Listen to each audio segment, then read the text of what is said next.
రియల్గా జరిగిన ఒక చేతబడి గురించి మాట్లాడుకున్నాం. పడింది. కళ్ళు పెద్దవి చేసేవాడు, నాలుక బయట పెట్టేవాడు, చేతులు కాళ్ళు గట్టిగా బిగపెట్టేసేవాడు, చెవులు చిల్లు పడేలా అరిచేవాడు. అది ఖచ్చితంగా వాడి వాయిస్ కాదు, అదొక చిన్న పిల్లాడి చెయ్యి అని తెలిసింది. అప్పుడు నా గుండె క్యాలిక్యులేట్ చేయలేని స్పీడ్తో కొట్టడం మొదలైంది. వెనక ఎవరో వచ్చి నిలబడ్డారని అనిపించింది.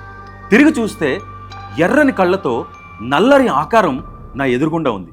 అది చూసి కళ్ళు తిరిగి పడ్డాను. Hello everyone, welcome to the channel fear files.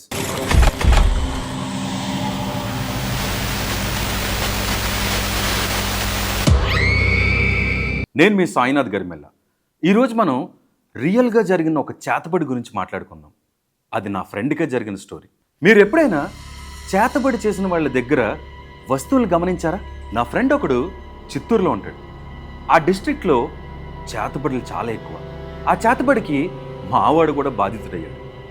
ఇక్కడ ప్రాబ్లం ఎక్కడుంటుందో సొల్యూషన్ కూడా అక్కడే ఉంటుంది.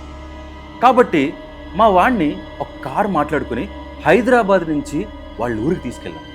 దారిలో వెళ్తున్నంతసేపు వాడు చేసిన బిహేవియర్కి, అరిచిన అరుపులకి లిటరల్లీ డైపర్స్ వేసుకుంటే 4 or 5 ఫుల్ అయిపోయాయి. పడింది. కళ్ళు పెద్దవి చేసేవాడు, నాలుక బయట పెట్టేవాడు, చేతులు కాళ్ళు గట్టిగా బిగపెట్టేసేవాడు, చెవులు చిల్లు పడేలా అరిచేవాడు. అది ఖచ్చితంగా వాడి వాయిస్ కాదు అని చాలా బాగా అర్థమైంది.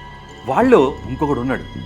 వాళ్ళ ఊరికి దగ్గర అవుతుంటే వీడు వికృత చేష్టలు చాలా ఎక్కువైపోయాయి. నాకు భయంగా వాళ్ళ ఊరికి చేరా.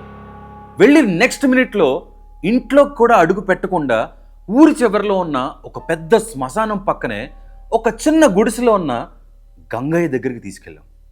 అక్కడ వెళ్ళాక అర్థమైంది ఆయనే చేతబడి తీయడానికి పెద్ద ఎక్స్పర్ట్ అని. ఆయనకి చాలా పెద్ద వయసు ఉంది.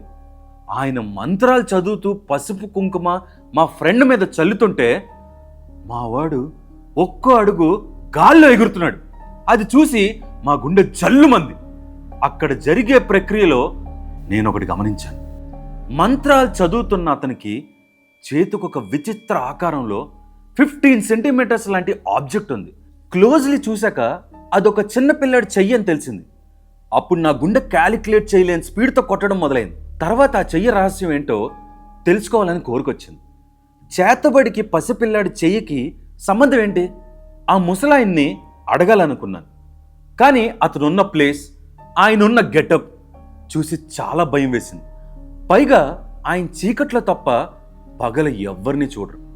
ఎలా తెలుసుకోవాలో తెలియక అక్కడ తిరుగుతుంటే ఆ ఊరిలో ఒక ఇంటర్మీడియట్ స్టూడెంట్ పరిచయం అయ్యాడు.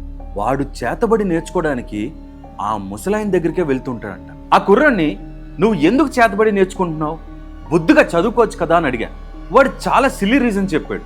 చదవట్లేదని ఇంట్లో పేరెంట్స్, రిలేటివ్స్ తిడుతున్నారని. 1 year నుంచి ఒక అమ్మాయి వెనకపడుతున్నా ఆ అమ్మాయి చూడట్లేదని ఆ అమ్మాయికి వాళ్ళందరికీ చేతబడి చేయాలని అనుకున్నాడంట. అది విన్న నేను నవ్వుకున్నాను. చేతబడి నేర్చుకోవడానికి అమావాస్య రోజు పుట్టి చనిపోయిన బిడ్డ కావాలని చెప్పాడు. వాడి లక్కో ఏమో ఆ రోజే పుట్టి చనిపోయిన బిడ్డది బాడీ దొరికింది. ఆ బిడ్డ శవాన్ని ఒక తెల్ల క్లాత్లో చుట్టి స్ట్రైట్గా ముసలాయన గుడిసె దగ్గరికి వెళ్ళాడు. లోపల ఏదేదో అరుపులు, ఆర్తనాదాలు వినిపిస్తున్నాయి. ఆ రోజు నుంచి ఒక 15 రోజులంటే పౌర్ణమి వరకు ఆ కుర్రాడు ఎవరితో మాట్లాడట్లేదు. గాల్లో చూసుకుంటూ నడిచేవాడు. ఎదురుపడి పలకరించినా రెస్పాండ్ కూడా అయ్యేవాడు కాదు. పౌర్ణమి రోజు ఆ కుర్రాడిని ఫాలో అయ్యి శ్మశానం దగ్గరికి వెళ్ళాం. వెన్నెల వెలుగుల్లో అక్కడ మొత్తం క్లియర్గా కనిపిస్తుంది. ఆ కుర్రాడు ముసలాయన బట్టలు లేకుండా శ్మశానం మధ్యలో కూర్చుని అర్థం కాని మంత్రాలు చదువుతున్నాడు.